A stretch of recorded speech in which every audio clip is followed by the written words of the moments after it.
I want to tell you about an essential vitamin you've probably never heard of.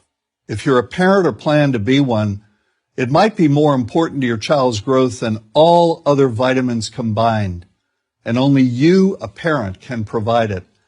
I call it vitamin N, the word no. More and more children, I find, are suffering from vitamin N deficiency, and they, their parents, and our entire culture are paying the price. Let me illustrate my point with a story that's quite typical. A father, I'll call him Bill, gave his son, age 5, pretty much everything the little boy asked for. Like most parents, Bill wanted more than anything for his son to be happy, but he wasn't. Instead, he was petulant, moody, and often sullen. He was also having problems getting along with other children. In addition, he was very demanding and rarely, if ever, expressed any appreciation, let alone gratitude, for all the things Bill and his wife were giving him. Was his son depressed, Bill wanted to know? Did he need therapy?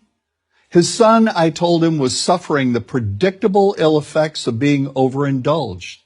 What he needed was a healthy and steady dose of vitamin N. Overindulgence, a deficiency of vitamin N, leads to its own form of addiction. When the receiving of things begins to generate nothing but want for more things. One terrible effect of this is that our children are becoming accustomed to a material standard that's out of kilter with what they can ever hope to achieve as adults.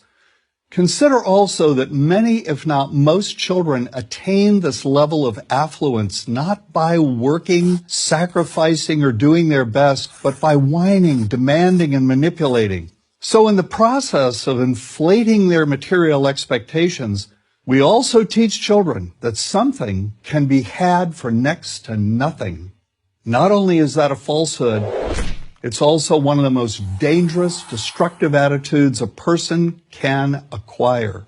This may go a long way toward explaining why the mental health of children in the 1950s, when kids got a lot less, was significantly better than the mental health of today's kids.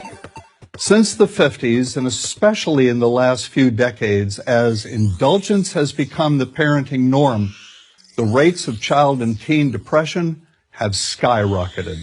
Children who grow up believing in the something-for-nothing fairy tale are likely to become emotionally stunted, self-centered adults. Then, when they themselves become parents, they're likely to overdose their children with material things. The piles of toys, plushies, and gadgets one finds scattered around most households. In that way, overindulgence, a deficiency of vitamin N, becomes an inherited disease. An addiction passed from one generation to the next. This also explains why children who get too much of what they want rarely take proper care of anything they have. Why should they? After all, experience tells them that more is always on the way. Children deserve better. They deserve to have parents attend to their needs for protection, affection, and direction. Beyond that, they deserve to hear their parents say no far more often than yes when it comes to their whimsical desires. They deserve to learn the value of constructive creative effort as opposed to the value of effort expended whining, lying on the floor, kicking and screaming, or playing one parent against the other. They deserve to learn that work is the only truly fulfilling way of getting anything of value in life, and that the harder they work, the more ultimately fulfilling the outcome. In the process of trying to protect children from frustration, parents have turned reality upside down. A child raised in this topsy-turvy fashion may not have the skills needed to stand on his or her own 2 feet when the time comes to do so. Here's a simple rule. Turn your children's world right side up by giving them all of what they truly need, but no more than 25% of what they simply want. I call this the principle of benign deprivation. No. Vitamin N. Dispense it frequently.